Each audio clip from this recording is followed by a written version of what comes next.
So, yung pre-texting is yung mga nakikita natin na scam sa SMS or dun sa text messages. SMS stands for Short Messaging Service. So, yung mga scam sa text. Ang types nito is impersonation, yun na yung tailgating, nasabi ko na kanina, piggybacking, yun yung may kakuntsaba. May kakuntsaba kasi kilala niya kung sino yung gagawa eh. Diba yung baiting, yung phishing, smishing, at saka yung scareware. Yung scareware is yung nananakot, yung nagkakos ng takot and false alarm sa mga tao, scareware. So yun yung mga types ng pre-texting, no? So yun yung importante, no? Kaya nga yung mga cellphone natin, kaya nga may SIM registration.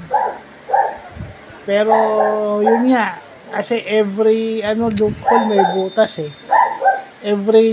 Walang butas yung batas, pero kilala ang Pilipino as magugulang pagdating sa mga ganito. So kahit registered yung SIM card nila, nakakagawa pa rin sila ng paraan. So yun, putit natututunan natin yan kasi yan din yung yan din yung yung panloloko ng kapwa. Minsan yun din yung paraan mo para go backdoor. So sana mahuli na to ng Cyber Crime Division ng NBI at saka ng NTC.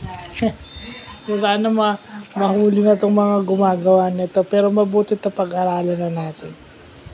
So yun lang po.